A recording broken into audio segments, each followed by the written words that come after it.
पहले मलूक नागर, क्योंकि आप तो इस बार तो मलूक नागर आरएलडी के प्रभाव क्षेत्र वाले इलाके में वोटिंग हो रही है।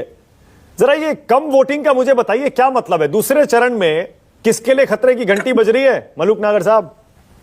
देखिए, जो मानक जी, इसको मुझे लगता है कि एनडीए भी और जो सो कॉल्ड इंडिया गठबंधन है वो भी अपने अपने फेवर की बात करते हैं। जो मुझे जो लगता है वो मैं बता रहा हूं कि जहां एक नारा है 400 के पार, और जहां कुछ दिन पहले जो जय श्री राम या अयोध्या या 500 साल के बाद वापसी हुई है भगवान राम की, और जो सनातन के खिलाफ सो कॉल्ड इंडिया गठबंधन के साथी जो बोलते रहे हैं, उससे जो माहौल एक बना 400 के पार, तो लोग सामान्य से हो गए जब देख रहे हैं, जब दो विपक्ष में हैं जो सो कॉल्ड इंडिया गठबंधन के 400 जीत रहे हैं, कहां वोट डालने जा रहे हैं, उनमें जोश बिल्कुल है नहीं, वो भी कम जा रहे हैं।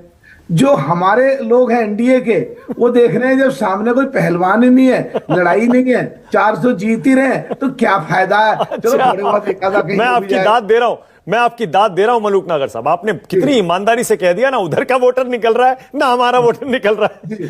तो वो एक्चुअल में परसेंटेज तो कम इसलिए है। और जहां तक है पश्चिम की बात, वहां पश्चिम में ना 4 जातियां बहुत ज्यादा हैं। जाट हैं, गुजर हैं, दलित हैं और मुस्लिम हैं। और जो आरएलडी के साथ अगर वो दूसरे सो कॉल्ड इंडिया गठबंधन में मिल जाता और या हमारी कास्ट में साथ मिल जाती तो उधर भारी हो जाता।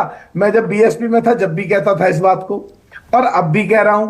तो जो पश्चिम का जो माहौल है, वहां जो आरएलडी का जो वोट है और जो उनके साथी वोट जो पिछड़ों के हैं वो सब मिल जाते हैं, तो वो बिल्कुल एक तरफा हो जाता है। और पश्चिमी उत्तर प्रदेश जिधर हो जाएगा, पूरा उत्तर प्रदेश उधर हो जाएगा, और पूरा उत्तर प्रदेश जिधर हो जाएगा, देश पूरा हो जाएगा।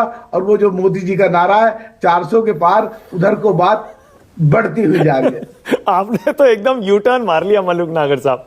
पहले जब आप बीएसपी में थे तब आप कैसे सनातन धर्म के नाम पर बीजेपी देखिए कैसे लोगों को गुमराह करती है, धर्म के नाम पर फायदा उठाती है। आज आपने विपक्ष को धर्म के नाम पर, सनातन धर्म के नाम पर, राम मंदिर के नाम पर कटघरे में खड़ा कर दिया। बताइए मानक जी, आपका इतना रेपुटेड चैनल है, आपके रेपुटेड पत्रकार है, आपका नाम लेते ही मैं एकदम आ जाता हूं। आपकी बात को तो मैं नहीं काट सकता, पर आप मेरे अगर 4 साल के पीछे के सब चीजें निकालेंगे, हाँ, तो सुई के नोक जितना भी मेरी पार्लियामेंट की स्पीचेस निकालेंगे, मेरे 864 इश्यूज रेज करें, जो 17वीं लोकसभा का ऐतिहासिक रिकॉर्ड है, रैंकिंग 1 एमपी आपके साथ में है। तो अगर निकालेंगे तो मैं उस समय भी बिल्कुल ईमानदारी से ऐसे ही बोलता था जैसे आज बोल रहा हूं। मेरे लिए देश सबसे पहले है, party, politics, MP, MLA, minister, सरकार ये सेकंड चीज है। तो मेरी पहले भी यही लाइन थी। और आपके साथी लोग पता क्या कहते थे, एंकर आप तो बीजेपी में जाने वाले हो।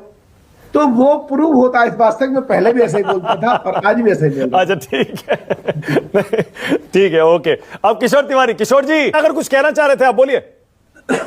एक तो मैं ये कहना चाह रहा हूं कि जो आपने कहा कि सबसे वरिष्ठ हैं, सबसे अनुभवी हैं, तो ये खेड़ा साहब को, कांग्रेस की प्रवक्ता को कह रहे हैं कि जो लोग वोट डालने आ रहे हैं, यानी कि जो उनको ये लगता है कि हमारी वोट नहीं डालेंगे, उनके काली निशान लगा देते हैं। तो ईवीएम की तरह इन्होंने दूसरा एक अपना तैयार कर लिया है एक बहाना कि वो जो वोट ही नहीं डालने दी। एक तो ये क्लियर कह रहे हैं। हाँ। दूसरा, इन्होंने तो उठा के दूसरे चरण में ही राहुल गांधी जी प्रधानमंत्री बना दिए और उद्धव ठाकरे जी को महत्वपूर्ण जिम्मेदारी दे दी। हाँ। तो मुझे समझ नहीं आ रहा क्या कह रहे हैं, क्या बोल रहे हैं। दूसरा, सुप्रीम कोर्ट का ऑर्डर दिखा रहे हैं ऐसे और कह रहे हैं सुप्रीम कोर्ट भी हमारा सुनता नहीं है। मुझे तो आपके चैनल पे एक बात कहनी है कि इन लोगों को जो चैनल पे आके माननीय सुप्रीम कोर्ट के ऑर्डर के खिलाफ बोलते हैं, कानूनी राय ले लेनी चाहिए। और किसको अधिकार है सुप्रीम कोर्ट के ऑर्डर के खिलाफ बोलने का? जब संसद चल रही हो तो संसद के अंदर एमपी बोल सकते हैं, ताकि अगर सरकार उस पे कोई उसको पलटने के लिए कोई उस पे बिल लेके आए, अमेंडमेंट लेके आए, और उसमें या कोई भी आदमी सुप्रीम कोर्ट के ऑर्डर के खिलाफ कुछ भी बोलने लगे पूरी नॉलेज लेते नहीं है। अच्छा, मलूक नागर साहब, तो आपका असेसमेंट बता दीजिए ना। आपने कहा किशोर तिवारी तो ऐसे ही बोल रहे हैं, हवा में बोल रहे हैं कि राहुल गांधी पीएम बनेंगे, तो अपना जरा बता दीजिए यूपी में आपकी कितनी सीटें आ रही हैं, एनडीए की कितनी आ रही हैं और टोटल कितनी हो रही है? देखिए, मुझे तो इतना पता है कि जो आज की तारीख में ये बात सच है, कुछ लोग एडवांस हो गए हैं, कुछ टेलीविजन ने, कुछ इंस्टाग्राम ने, कुछ फेसबुक ने और कुछ ट्विटर ने चीजों को ऐसा ले लिया है कि वो अभी तो बड़ी रैलियां भी नहीं हो रही हैं। और जो लोग खास करके सो कॉल्ड इंडिया गठबंधन है पश्चिम का, मैं सारे में घूम रहा हूँ, आज भी मैं राजस्थान में हूँ, मैं सारे में घूम रहा हूँ। मैंने चूरू लोकसभा में जाकर के हिंदुस्तान पाकिस्तान बॉर्डर के नजदीक या बीकानेर में वहां जाके भी रैलियां एड्रेस करी हैं। किसके लिए प्रचार कर